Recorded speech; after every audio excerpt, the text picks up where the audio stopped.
you also do weddings. Like, what made you want to get into weddings? And like, I guess, what are the pros, the cons? What's the differences between weddings and clubs? Like, I guess there's so many different ways you can answer this question, but like, talk about weddings. That's a great question. I never wanted to do fucking weddings at all. Like, there was a point 6 years ago that I was just like, I'm not touching a wedding. And what made me start doing weddings, shout out to my girl Candace. I'm actually about to do her wedding.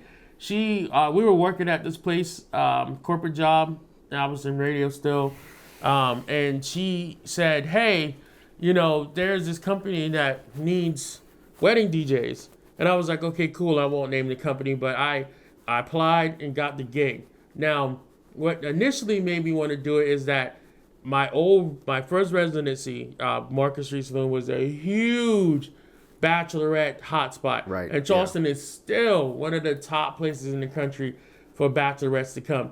And these bachelorettes are not the bachelorettes from 1990 or 99. Like, these girls come to the club and they party, and they were like, we want you to do our wedding. And I was like, I don't want to do no wedding. And I'm just like, I don't want to do it bridezillas. And then the money started coming. And I was like, oh, okay. And that's when I applied for the job. And I was like, I'm making more on the weddings than I would do on a typical club night. Yes, sir.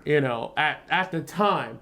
And so at the time, my 1 year with this company, I basically played my position. And then I became the number one DJ on that brand. And I was like, I need a raise. Like, I mean, I'm looking at the books and I'm seeing how much you're charging, and I'm seeing how much cut I'm getting, and I'm doing all the work. All you're doing is booking it. And so I approached them and was like, hey, I would like to have X amount of dollars. They said okay, but then they ended up not booking me since, right? And so they ended up hiring another DJ that I'm cool with. And shout out to him. I won't, put his business out on blast, but his play style is similar to mine. So basically, I thought they were just kind of replacing me because I wanted more money. And so that's when I started Drop the Mic Productions. I was like, yeah, I can do this on my own, what I'm saying, and charge what I feel I need to be charged for. And so where I started at in 2015 to now is nowhere where money-wise. And so I realized I created, as I have on my Bridal Club shirt, just like with DJ Miketech, I created a whole separate brand for the weddings that was based on women and men who grew up in the clubs, who wanted their wedding to turn into the nightclub, who didn't want the old man in the bow tie, who didn't want the guy to play the song,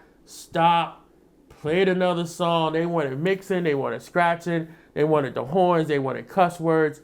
I was like, I found my people. I found my niche. That's my daddy.